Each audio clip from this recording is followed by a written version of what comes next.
Throughout history, humans have naturally celebrated certain qualities: strength, courage, excellence, self-affirmation, the will to overcome obstacles and achieve greatness. From ancient Greek civilization to Renaissance innovation, from explorers pushing boundaries to artists creating transcendent beauty, the human spirit has consistently admired those who embody vitality, power, and the drive to ascend beyond mediocrity. This natural reverence for excellence and strength appears so fundamental to human psychology that its celebration seems almost instinctual, a recognition of life's inherent movement toward growth and expansion. Yet a profound anomaly emerges when we examine Christianity's moral framework. The religion that came to dominate Western civilization systematically inverts these natural human values. Strength becomes suspect, power becomes sinful pride, self-affirmation becomes rebellion against God, excellence becomes a dangerous temptation, and greatness becomes an obstacle to salvation. Meanwhile, weakness is rebranded as spiritual strength. Submission is elevated as obedience to God. Self-denial is celebrated as the highest virtue. Mediocrity becomes humility, and failure in worldly terms becomes success in spiritual terms. This value inversion appears too comprehensive and systematic to be coincidental variation. It suggests a fundamental reversal of natural human values deliberately enshrined in moral and religious teaching. Even more puzzling is how this inverted value system came to dominate a civilization that previously celebrated natural excellence. The same European culture that once revered the Homeric hero, strong, proud, excellence-seeking, transformed into a culture that officially revered the saint, weak, humble, self-denying. This wasn't merely adding new virtues, but systematically inverting the existing value hierarchy. The qualities most admired in classical civilization became the very sins most condemned in Christian Europe. This radical transvaluation raises a profound question. What psychological and social forces could drive such a complete inversion of natural human values? And why would humanity accept a moral framework that systematically devalues its highest natural expressions? Most revealing is the curious psychological state this inverted morality creates in its adherents. The devout Christian simultaneously feels morally superior while practicing self-abasement, experiences power through proclaimed powerlessness, and achieves dominance through performed submission. This contradictory consciousness, feeling superior precisely through claiming inferiority, suggests something more complex than simple spiritual teaching. It points toward a sophisticated psychological mechanism where the appearance of self-denial masks a deeper will to power operating through different channels than natural human excellence. A 19th-century philosopher, writing from the margins of respectable European society, developed a revolutionary analysis that might explain this anomaly. His insight wasn't merely that Christianity sometimes discouraged natural human excellence, but that it represents a systematic revenge against life's natural expressions, a moral framework deliberately designed to devalue strength, power, and excellence while elevating their opposites as virtues. This analysis wasn't driven by mere hostility toward religion, but emerged from profound psychological insight into how morality functions as expression of underlying psychological and social forces. What if Christian morality isn't divine revelation, but a sophisticated psychological weapon developed by the powerless to constrain the powerful? What if its systematic inversion of natural values represents not spiritual truth, but the revenge of the weak against the strong, the resentment of the mediocre against the excellent, the strategy of those who cannot win in natural competition to change the very rules of the game itself? The implications would transform not just how we understand religious history, but how we conceive of morality itself, its origins, functions, and relationship to life's natural expressions. I invite you to consider a perspective so radical that it questions not just particular Christian teachings, but the very foundation of the moral framework that has shaped Western civilization for 2,000 years. Let's examine a curious pattern that appears throughout Christian moral teaching, one that reveals a systematic inversion of natural human values. This pattern isn't about occasional emphasis on kindness or compassion, but shows a comprehensive revaluation where precisely the qualities that would naturally be considered virtues become sins, while their opposites are elevated as spiritual ideals. This pattern appears too consistently to be coincidental and suggests something fundamental about the psychological origin and function of Christian morality. Consider how Christianity treats natural human excellence. Classical civilizations celebrated the cultivation of personal greatness, the development of one's talents to their highest expression, and the pursuit of distinction through achievement. Yet Christianity systematically rebrands these natural aspirations as spiritual dangers. Pride becomes the deadliest sin, ambition becomes worldly temptation, and distinction becomes an obstacle to salvation. Meanwhile, their opposites are elevated. Humility, the minimization of one's qualities, becomes the foundational virtue. Contentment with mediocrity becomes spiritual wisdom, and self-abasement becomes the path to divine favor. This isn't merely adding compassion to excellence, but systematically inverting the value hierarchy itself. This pattern extends to how Christianity approaches human power. Natural human psychology respects strength, capability, and effectiveness, the power to shape reality according to one's will. Yet Christian morality consistently portrays power as spiritually dangerous, associates strength with moral corruption, and frames the ability to impose one's will as inherently suspect. Meanwhile, weakness is systematically rebranded. Powerlessness becomes spiritual receptivity, inability to assert oneself becomes meekness blessed by God, and submission becomes obedience to divine will. This comprehensive inversion, where the naturally stronger are presumed morally suspect while the naturally weaker are presumed morally superior, suggests a moral framework developed from the perspective of weakness rather than strength. Perhaps most revealing is how Christianity approaches suffering. Natural human instinct seeks to overcome suffering, to transform painful conditions, to create circumstances where flourishing becomes possible. Yet Christianity assigns suffering itself profound spiritual value. The endurance of avoidable pain becomes redemptive. The acceptance of preventable hardship becomes spiritually meritorious, and the willingness to suffer unnecessarily becomes evidence of spiritual dedication. This peculiar valuation of suffering, where enduring avoidable pain becomes morally superior to transforming painful conditions, suggests a moral framework that sanctifies the very powerlessness it claims to transcend. Even Christianity's approach to knowledge reveals this pattern of inversion. Natural human curiosity seeks understanding, explores reality's complexity, and values the intellectual courage to question received wisdom.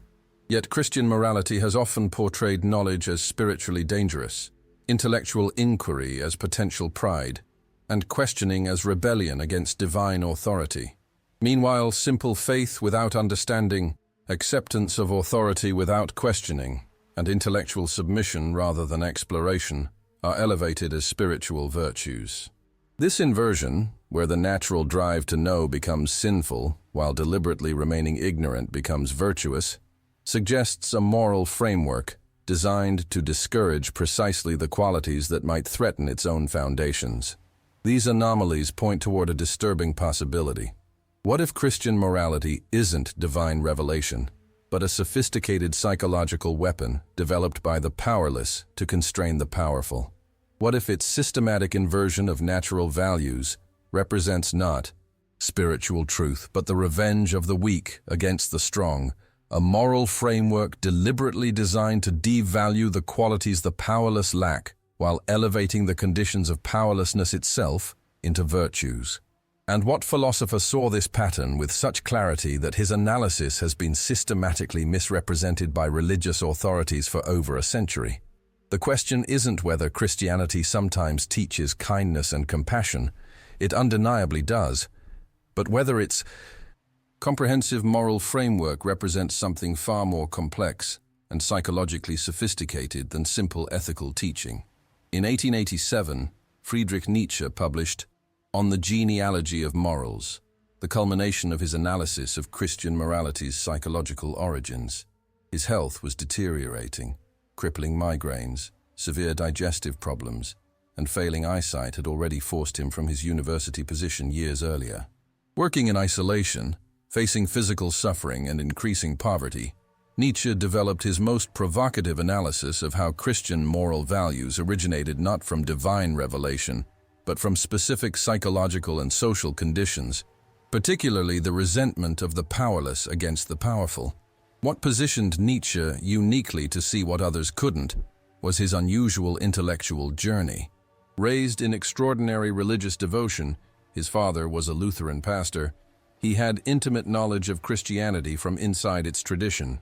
Yet his training in classical philology, the meticulous historical analysis of ancient texts and cultural systems, allowed him to recognize the radical discontinuity between classical values celebrating natural excellence and Christian values inverting this natural hierarchy. This combination of religious background and philological methodology enabled him to identify patterns in moral development that others either missed entirely or lacked the courage to articulate. During his solitary walks through European mountain landscapes, when his health permitted, Nietzsche contemplated a question few had asked with such radical directness. What if morality itself isn't what it claims to be? What if moral systems don't reflect objective truth about good and evil, but emerge from specific psychological conditions and serve particular interests? This approach led to his revolutionary insight. Christian morality represented not divine commandment, but slave morality, a sophisticated psychological system developed by the powerless to constrain the powerful by inverting natural values and making weakness appear virtuous, while strength appeared sinful. In his notes from this period, Nietzsche wrote, "The slave revolt in morality begins when ressentiment itself becomes creative and gives birth to values. The ressentiment of beings denied the true reaction, that of action, who compensate for it only with imaginary revenge." This wasn't mere cynicism, but profound psychological insight. Recognizing that when direct expression of power is impossible, power doesn't disappear, but finds alternative expression through moral frameworks that devalue precisely the strengths one lacks while elevating one's own conditions as virtuous. The powerless don't abandon the will to power, but channel it through morality itself, creating value systems that allow them to feel superior precisely through their weakness. What distinguished Nietzsche's analysis from mere criticism of religious hypocrisy was his recognition of Christian morality's psychological sophistication and historical significance. During this period of intense reflection, he developed his concept of transvaluation, identifying how Christianity systematically inverted classical values celebrating strength, excellence, and self-affirmation into a comprehensive moral framework where these natural expressions became sins, while their opposites became virtues. This wasn't random cultural drift, but represented a revolutionary psychological strategy, the slave revolt in morality, that fundamentally transformed Western civilization's understanding of good and evil. In his personal letters from this period, Nietzsche described his goal not as attacking compassion or kindness themselves, but exposing the psychological mechanisms operating beneath moral systems. "It is not that Christianity has emphasized mercy and compassion that I criticize. It is that it has done so by systematically devaluing life's natural expressions and inverting the relationship between strength and weakness." And this wasn't nihilistic rejection of all values, but recognition that moral frameworks themselves emerge from specific psychological and social conditions rather than reflecting universal truths independent of these conditions. As Nietzsche worked through these insights amid increasing physical suffering and approaching mental collapse, he was developing an analysis that wouldn't merely critique particular Christian teachings, but would expose the psychological origins of the entire moral framework that shaped Western civilization. What if the moral system we've inherited represents not divine revelation or objective truth, but the sophisticated revenge of the powerless against the powerful? A psychological strategy that constrains natural human excellence by inverting the very values that would celebrate it. Nietzsche's first compelling evidence appears in his analysis of how moral language itself evolved. In On the Genealogy of Morals, he meticulously documents how moral terminology across various languages reveals the psychological origins of value systems. The German words Gut, good, and Schlecht, bad, originally carried no moral connotation, but simply distinguished the noble from the common, the aristocratic from the plebeian, the powerful from the powerless. Similarly, the Latin bonus likely derived from duonus, meaning warrior. This linguistic evidence suggests that the original distinction between good and bad wasn't moral, but social. separating those with power from those without it, without implying the powerless were evil. Christianity transformed this non-moral distinction into a moral one through a revolutionary inversion. The original good, powerful, noble, excellent, became morally suspect as prideful, while the original bad, common, weak, unremarkable, became morally praiseworthy as humble. This wasn't merely adding compassion to strength, but systematically inverting the value hierarchy itself, transforming the natural admiration for excellence into sin while elevating the conditions of mediocrity into virtues. This linguistic transformation reveals not divine revelation, but a sophisticated psychological strategy, the resentment of the powerless finding expression through moral language that devalues precisely the qualities they lack. The evidence extends beyond linguistic evolution to specific Christian teachings. Nietzsche documented how consistently Christian morality targets qualities associated with natural power and excellence. Pride, the honest recognition of one's excellence, becomes the deadliest sin. Self-affirmation becomes rebellion against God. Natural sexual expression becomes sinful lust. The drive to excel becomes worldly temptation. Ambition becomes dangerous vanity. This systematic pattern of condemning precisely the qualities associated with natural human vitality and excellence reveals a moral framework developed from the perspective of weakness rather than strength, a transvaluation of values where natural expressions of life become sinful while their opposites become virtuous. Literary evidence provides another layer of confirmation. Analyzing how different civilizations portrayed their heroes, Nietzsche identified a radical discontinuity between classical and Christian ideals. Homer's heroes embodied natural excellence, strength, courage, the drive to distinguish themselves through great deeds. Christian saints embodied the systematic inversion of these qualities, weakness reinterpreted as spiritual strength, self-denial rather than self-affirmation, submission rather than excellence. This wasn't gradual cultural evolution, but revolutionary transvaluation, a complete inversion of the qualities considered admirable and the creation of a new moral hierarchy where the naturally weaker could claim spiritual superiority over the naturally stronger. Perhaps most revealing is the evidence from psychological dynamics within Christian moral teaching. Nietzsche observed that Christianity creates a unique form of consciousness characterized by perpetual self-surveillance, constant awareness of moral inadequacy, and internalization of blame, psychological conditions that constrain natural human vitality more effectively than external coercion ever could. This sophisticated psychological mechanism doesn't merely redirect natural drives, but turns them against themselves, creating the guilty conscience that makes humans ashamed of their own natural instincts and excellence. This psychological evidence suggests not divine revelation, but a highly developed strategy for constraining natural human power through internalized moral constraints. All these evidence streams converge on a revolutionary conclusion. Christian morality represents not divine commandment, but the sophisticated revenge of the powerless against the powerful. A moral framework developed from the perspective of weakness and resentment that inverts natural values to constrain those who would naturally excel. This doesn't necessarily mean Christianity was consciously designed as a psychological weapon, though Nietzsche sometimes suggested this, but that its moral framework emerged from specific psychological and social conditions and served particular interests that remain largely unrecognized by those operating within this framework. If Nietzsche is correct, then the moral system that shaped Western civilization for 2,000 years represents not objective truth about good and evil, but the triumph of a particular psychological perspective, the resentment of the powerless finding expression through moral values that devalue strength while elevating weakness into virtue.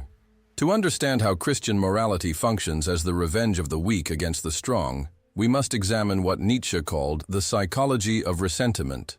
This psychological mechanism begins not with rational ethical reasoning, but with a specific emotional condition, the frustrated will to power experienced by those who cannot express strength directly. When direct action and self-affirmation are impossible, this thwarted will doesn't disappear, but finds alternative expression through moral frameworks that redefine the very meaning of good and evil. This psychological process isn't conscious deception, but creative reinterpretation. transforming weakness from disadvantage into moral superiority through sophisticated value inversion. This ressentiment operates through several psychological stages that Nietzsche identified with remarkable precision. First comes the experience of powerlessness, the inability to express natural drives for excellence, distinction, or self-affirmation in a world dominated by the naturally stronger. Next arises the emotional response of resentment, not mere envy, but a profound psychological need to negate the values that celebrate precisely the qualities one lacks. Then emerges the creative act of transvaluation, reinterpreting weakness as spiritually superior, while condemning strength as morally corrupt. The final stage involves universalizing this inverted value system, transforming a particular psychological perspective into supposedly objective truth about good and evil. This isn't conscious conspiracy, but natural psychological development, the will to power finding expression through the creation of moral values when direct expression is impossible. Nietzsche documented this psychological pattern in Christian teachings with remarkable clarity. The Beatitudes perfectly illustrate this transvaluation. Blessed are the meek elevates powerlessness into spiritual advantage. Blessed are those who hunger and thirst for righteousness, sanctifies the unfulfilled desire for justice when direct achievement of justice is impossible. Blessed are the persecuted, transforms the experience of powerlessness under oppression into spiritual distinction. This systematic reinterpretation, where conditions of weakness become marks of divine favor, reveals not universal moral truth, but a specific psychological perspective, the viewpoint of those who cannot win in natural competition and therefore must change the rules of the game itself. The evidence becomes even more compelling when examining Christianity's approach to suffering. Nietzsche observed that Christianity doesn't merely comfort the suffering, but assigns suffering itself profound spiritual significance, transforming the inability to prevent pain into virtuous acceptance of divine will, reinterpreting powerlessness before suffering as spiritual submission, and elevating the endurance of avoidable hardship into moral merit. This peculiar valuation of suffering, where enduring preventable pain becomes spiritually superior to transforming painful conditions, makes psychological sense only from the perspective of those who cannot prevent their suffering and therefore must find meaning within it rather than beyond it. Modern psychological research has substantially confirmed Nietzsche's insights. Studies of moral psychology consistently show that moral judgments emerge not from pure rational calculation but from emotional reactions subsequently justified through moral reasoning. Research on moral licensing demonstrates how moral frameworks can serve psychological functions beyond their stated purposes, allowing people to feel superior while actually serving less admirable motives. These findings support Nietzsche's understanding that moral systems emerge from specific psychological conditions and serve particular interests that may remain unrecognized by those operating within these systems. What's particularly significant about this evidence is how it explains both Christianity's emphasis on compassion and its simultaneous moral condemnation of natural human excellence.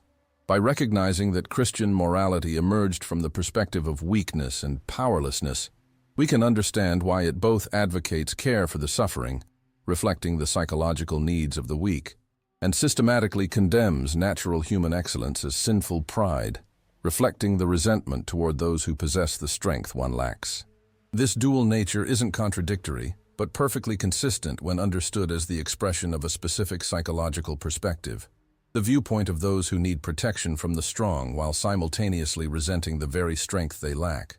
Nietzsche's analysis reveals that what makes Christian morality so persistent throughout history isn't its divine origin, but its psychological sophistication. It perfectly expresses the needs, interests, and resentments of those who cannot compete successfully in natural hierarchies of excellence and therefore must create an alternative moral hierarchy where their very powerlessness becomes spiritually superior. By recognizing this psychological function, we gain new perspective on morality itself, not as objective truth independent of psychological and social conditions, but as the expression of particular perspectives and interests operating through value systems. As we assemble the evidence, a consistent pattern emerges that Nietzsche articulated in Beyond Good and Evil, but that has been systematically misrepresented by both religious and secular authorities. What he called the slave revolt in morality isn't limited to particular Christian teachings, but represents a comprehensive psychological strategy, the resentment of the powerless finding expression through moral values that systematically invert natural human hierarchies. This pattern appears across theological variations, historical periods, and denominational differences, suggesting something fundamental about how morality itself functions as expression of underlying psychological forces. The pattern begins with how Christianity redefines strength and weakness. Across Christian traditions, Nietzsche observed a consistent trajectory. Natural strength becomes morally suspect, while natural weakness becomes spiritually praiseworthy. This wasn't coincidental, but reflects a specific psychological perspective, the viewpoint of those who lack natural power, and therefore must reinterpret their very powerlessness as spiritual advantage. By transforming weakness from disadvantage to virtue, Christian morality allows the naturally weaker to claim moral superiority over the naturally stronger without actually having to become stronger themselves. Whether through Catholic theology, emphasizing humility, or Protestant emphasis on grace rather than works, Christianity consistently provides sophisticated moral frameworks where the naturally weaker can feel superior to the naturally stronger without changing the actual power distribution itself. At the psychological level, the pattern continues with what Nietzsche called the internalization of man. Christianity doesn't merely condemn external expressions of natural human drives, but creates a sophisticated psychological mechanism where these drives turn against themselves, producing the guilty conscience that makes humans ashamed of their own natural instincts and excellence. This psychological internalization serves specific functions, constraining natural human vitality more effectively than external coercion ever could, creating intense psychological dependency on external forgiveness and validation, and establishing elaborate systems of internal self-surveillance that make external control increasingly unnecessary. The genius of Christian morality lies not in prohibiting natural human drives, but in turning them against themselves, creating an internal psychological prison more effective than any external chains. The historical pattern reveals itself in how Christian morality consistently serves particular social interests while appearing to transcend all interests. Nietzsche documented how Christianity simultaneously comforts the powerless while constraining the powerful, providing psychological consolation to those who suffer while ensuring that the naturally stronger feel moral guilt about expressing their strength. This dual function explains Christianity's historical persistence. It offers genuine psychological benefits to the suffering, while ensuring that the powerful internalize moral constraints that prevent them from fully expressing their natural capabilities. Whether through medieval emphasis on the virtue of accepting one's social station, or modern emphasis on the spiritual dangers of wealth and power, Christian morality consistently reconciles the powerless to their condition, while making the powerful feel guilty about their advantages. Perhaps most revealing is the pattern Nietzsche identified in how Christianity responds to challenges of its moral framework.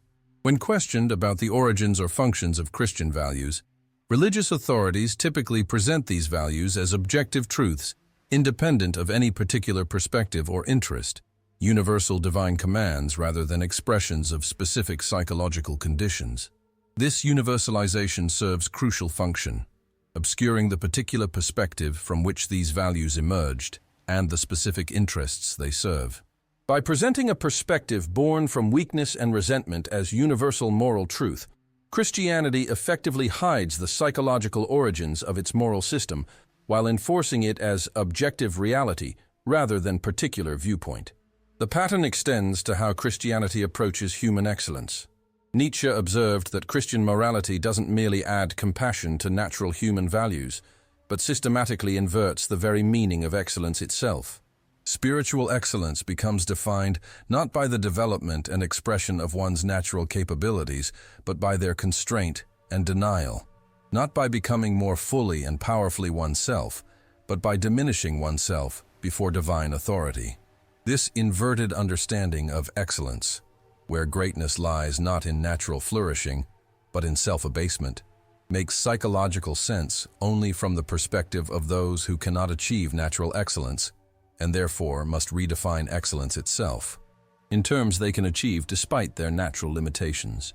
What makes this pattern particularly difficult to recognize is how thoroughly Christian moral concepts have shaped Western consciousness.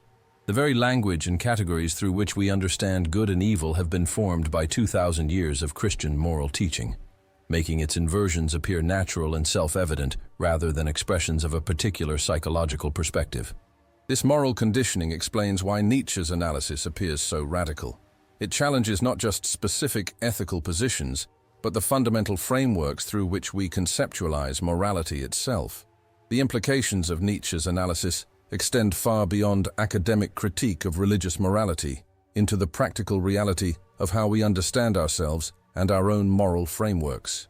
If Christian morality represents not divine revelation or objective truth but the expression of a specific psychological perspective, particularly the resentment of the powerless against natural human excellence, then many of our basic assumptions about ethics require fundamental reconsideration.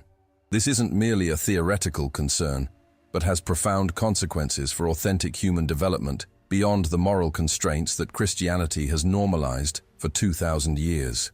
First, we must confront what Nietzsche called the moral straitjacket, the possibility that the values we've inherited systematically constrain natural human excellence and vitality rather than enhancing them. When morality itself becomes a sophisticated mechanism for limiting human greatness, ethical development requires not greater adherence to inherited values, but critical examination of how these values might actually prevent authentic human flourishing. This doesn't mean abandoning all moral constraints, but distinguishing between life-affirming ethical systems that enhance human excellence and life-denying moral frameworks that constrain it through systematic inversion of natural values. The question becomes not, am I sufficiently moral by Christian standards, but do these moral standards themselves reflect psychological health and vitality, or resentment and life denial? The psychological implications are equally significant. If Christian morality operates through creating the guilty conscience that makes humans ashamed of their own natural drives and excellence, then psychological liberation requires not greater moral stringency, but freedom from the very moral framework that creates this internal division. Nietzsche suggested that what he called the great health might involve not more effective repression of natural drives, but their integration and refinement into expressions that enhance rather than diminish life. This doesn't mean abandoning all self-regulation, but developing forms of self-mastery that come from psychological wholeness rather than internal division, integration rather than repression of natural human capacities. For social relationships, the implications are particularly transformative. If morality often functions as psychological weapon of the powerless against the powerful, then genuine ethical development might require moving beyond the resentment that motivates this strategy. Nietzsche suggested that what he called master morality wasn't about dominating others, but about self-affirmation without the need to diminish others. The psychological health that can recognize and celebrate excellence without experiencing it as threat. This doesn't mean abandoning compassion for the suffering, but distinguishing between genuine compassion that affirms life even in weakness and resentful compassion that secretly wishes to diminish the strong rather than genuinely help the weak. The question becomes not whether to care for others, but from what psychological condition this care emerges. Health and abundance rather than resentment and lack. Perhaps most profound is the implication for how we understand human potential itself. If Christian morality systematically inverts natural values to constrain human excellence and vitality, then authentic human development might extend far beyond what this moral framework has typically permitted or imagined.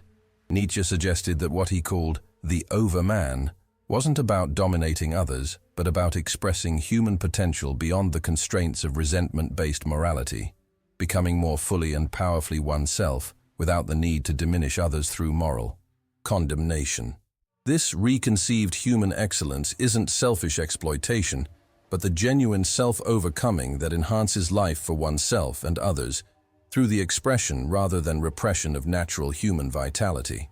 This doesn't mean rejecting all Christian teachings, but distinguishing between elements that might enhance human flourishing and moral frameworks that systematically constrain it through inversion of natural values. As Nietzsche wrote, one can value compassion while recognizing the psychological conditions from which particular moral systems emerge. This distinction allows for appreciating Christianity's genuine insights while critically examining how its moral framework might reflect psychological perspectives that constrain rather than enhance authentic human development. These implications suggest a radical but liberating possibility. What if the path to genuine ethical and psychological maturity requires not greater adherence to inherited Christian values, but liberation from the moral framework that has constrained natural human excellence for 2,000 years? What if authentic human flourishing lies not within, but beyond good and evil, as defined by Christian morality? Why has this understanding of Christian morality's psychological origins been so consistently obscured or actively suppressed?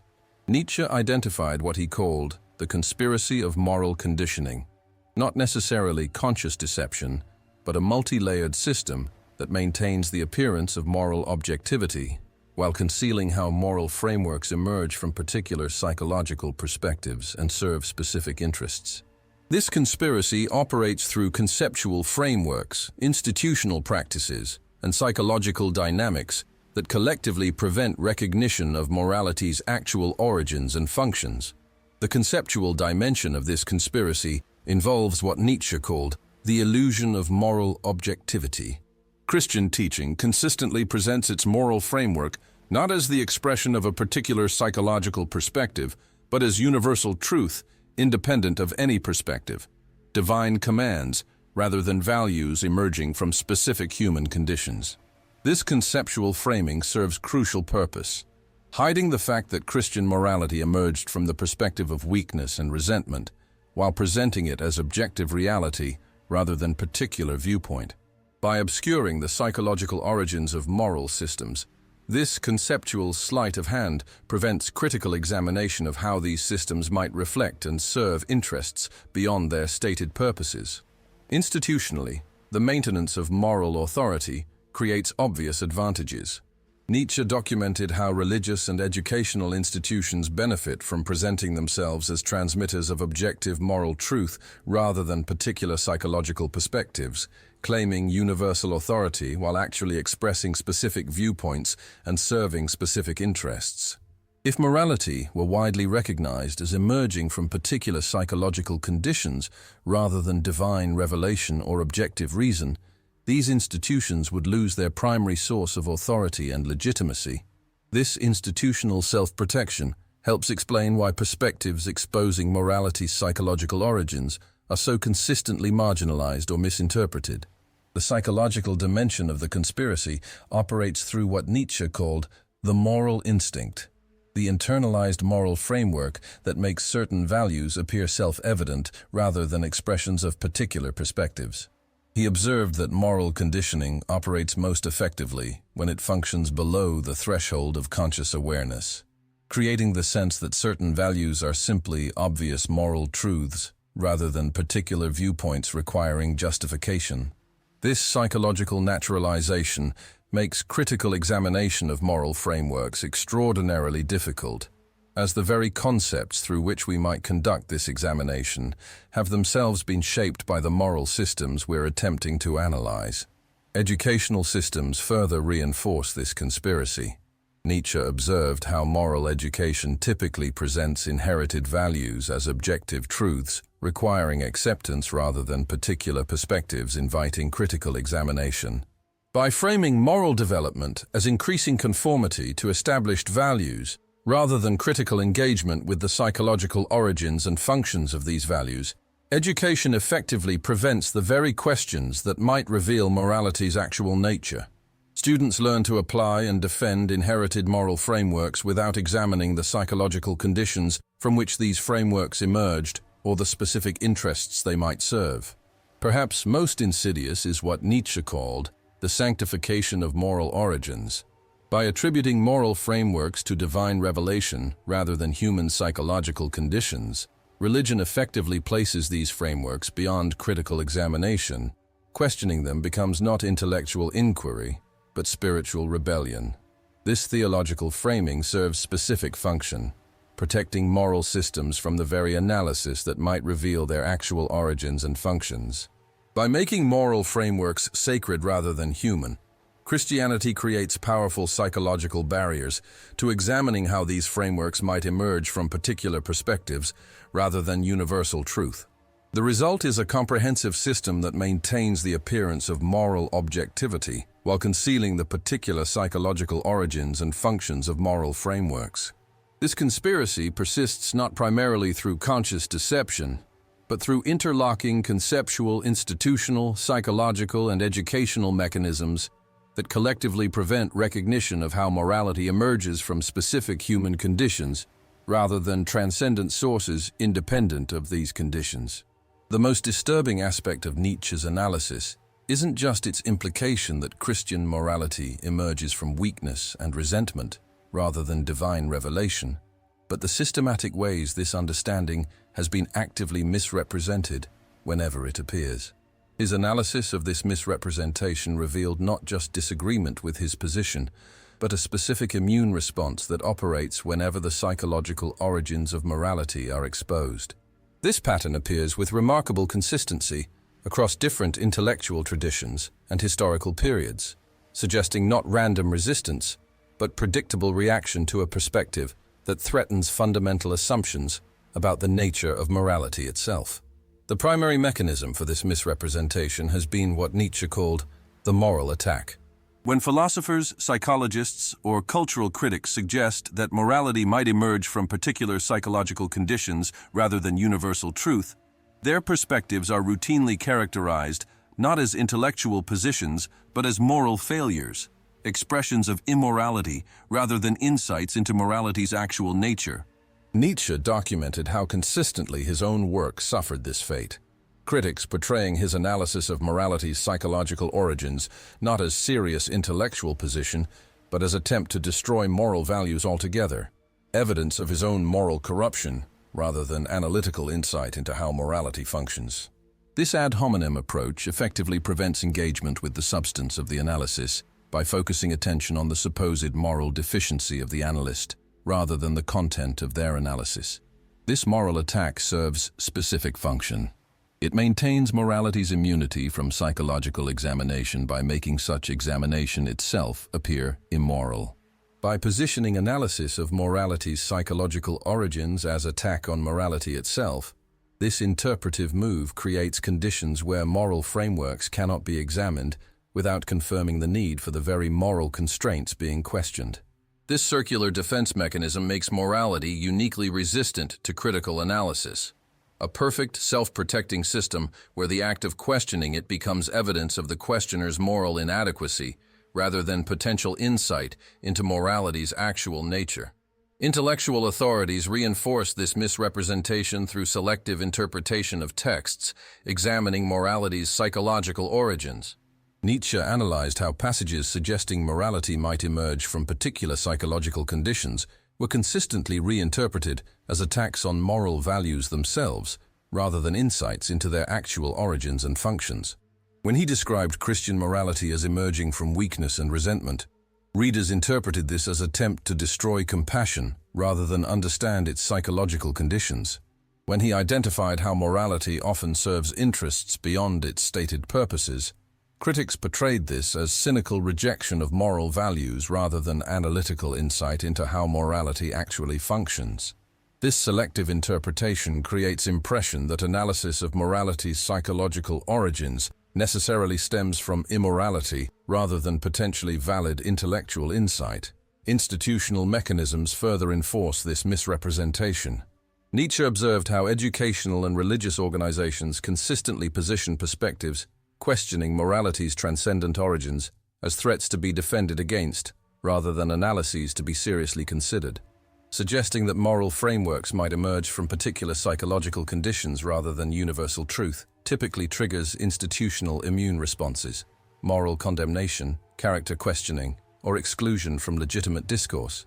These institutional reactions effectively discourage open examination of morality's psychological origins by making such examination professionally and socially dangerous. Cultural reinforcement extends this misrepresentation beyond formal intellectual contexts. Nietzsche documented how artistic depictions, popular representations, and cultural narratives consistently portray questioning morality's transcendent origins as expressing immoral impulses rather than intellectual insight. Films, novels, and popular discourse typically depict such questioning not as legitimate analysis but as moral corruption, a pattern that creates background cultural assumption that examination of morality's psychological origins necessarily stems from immoral motivation, regardless of the actual content of the analysis. This cultural framing makes recognizing morality's psychological dimensions appear like moral failure rather than intellectual insight, regardless of the actual merits of the analysis. Perhaps most troubling was what Nietzsche called the silencing of recognition. He collected numerous accounts of individuals who recognized through direct personal insight how moral systems emerge from particular psychological conditions rather than universal truth. Yet when they attempted to articulate this recognition, they were systematically reinterpreted by moral authorities. Their insights about morality's psychological origins attributed to moral corruption, pride, or rebellion, rather than potentially valid perception. This created conditions where direct insight that might challenge morality's claimed transcendent origins was effectively excluded from legitimate discourse, maintaining the illusion that moral frameworks emerge from universal truth rather than particular psychological perspectives and interests. This multi-layered misrepresentation has resulted in what Nietzsche termed the Great Forgetting, a collective inability to recognize the psychological origins and functions of our own moral frameworks. This forgetting persists, not because Nietzsche's analysis is particularly obscure or invalid, but because recognizing morality's psychological dimensions would require fundamental reconsideration of how we understand ethical life itself, a reconsideration with implications too threatening for many individuals and institutions to seriously entertain. The final question isn't whether morality influences human behavior. It undeniably does. But whether the moral framework we've inherited from Christianity reflects universal truth or particular psychological perspective. Nietzsche's revolutionary insight wasn't that compassion lacks value, but that Christian morality represents something far more complex and psychologically sophisticated than simple ethical teaching. A comprehensive transvaluation where the resentment of the powerless finds expression through moral values that systematically invert natural human hierarchies. This requires a fundamental shift in how we understand morality itself. Rather than accepting inherited values as objective truths requiring conformity, we might recognize them as expressions of particular psychological conditions and perspectives, values that emerged from specific human circumstances and serve specific human interests. This reconceptualized understanding doesn't necessarily invalidate all moral values, but places them in psychological and historical context, allowing critical examination of how these values might enhance or constrain authentic human flourishing, depending on the psychological perspective from which they emerged and the interests they actually serve. The practical implications are transformative. Instead of measuring ethical development by increasing conformity to inherited Christian values, you might cultivate what Nietzsche called the revaluation of values, critical examination of how moral frameworks themselves might reflect psychological conditions of health and vitality or illness and resentment. This doesn't mean abandoning all ethical standards, but developing the capacity to distinguish between life-affirming values that enhance human excellence and life-denying moral frameworks that constrain it through systematic inversion of natural values. The question shifts from, am I living up to established moral standards, to do these moral standards themselves reflect psychological health and vitality or resentment and life denial? For those who have experienced the constraining effects of Christian moral frameworks, this perspective offers revolutionary liberation. Rather than interpreting your difficulty conforming to inherited values as moral failure, you might recognize it as healthy resistance to a moral system that systematically inverts natural human values to constrain excellence and vitality. This recognition doesn't justify cruelty or exploitation, but opens possibility for ethical frameworks that enhance, rather than diminish, authentic human flourishing. Morality born from psychological abundance rather than lack, from strength rather than weakness, from affirmation rather than resentment. This understanding illuminates why certain individuals throughout history have generated such intense moral condemnation, despite creating extraordinary human value. From artists challenging conventional morality, to scientists questioning received wisdom, from philosophers examining the origins of values, to leaders embodying natural excellence without moral self-abasement, those who most fully expressed human potential beyond the constraints of resentment-based morality have typically faced the most intense moral attacks. This pattern makes sense only when we recognize how morality itself often functions as sophisticated constraint on natural human excellence rather than its enhancement. The transformation extends to how we understand human potential itself. If Christian morality systematically inverts natural values to constrain human vitality and excellence, then authentic human development might extend far beyond what this moral framework has typically permitted or imagined. Nietzsche suggested that what he called the overman wasn't about dominating others, but about expressing human potential beyond the constraints of resentment-based morality, becoming more fully and powerfully oneself without needing to diminish others through moral condemnation. This reconceived human excellence isn't selfish exploitation, but the genuine self-overcoming that enhances life for oneself and others through the expression rather than repression of natural human vitality. For religious institutions, this perspective presents both challenge and opportunity. The challenge involves acknowledging how Christian morality often functions to constrain rather than enhance authentic human flourishing and developing approaches to ethics that celebrate rather than invert natural human excellence. This doesn't mean abandoning all moral teaching, but distinguishing between ethical frameworks that emerge from psychological health and abundance and moral systems born from weakness and resentment. The opportunity lies in the possibility of more authentic relationship with genuine human flourishing, ethics that enhance rather than diminish life's natural expressions. The invitation is clear. Rather than continuing to measure yourself by a moral framework that systematically inverts natural human values, you might develop what Nietzsche called the great health, the psychological condition beyond resentment-based morality where excellence becomes possible without guilt, strength without cruelty, self-affirmation without exploitation. This isn't rejecting all ethical standards, but liberating ethics itself from the psychological conditions of weakness and resentment that gave birth to Christianity's systematic inversion of natural human values. Will you continue measuring yourself by moral standards that may have originated in the resentment of the powerless against the powerful? Or will you have the courage to examine these standards themselves, to consider that the path to genuine human flourishing might lead beyond rather than through the moral framework we've inherited from 2,000 years of Christianity? The Church didn't make humans good. It made them weak and obedient. True human excellence may require not greater moral stringency, but liberation from the very moral framework that has constrained natural human greatness by transforming weakness into virtue and strength into sin.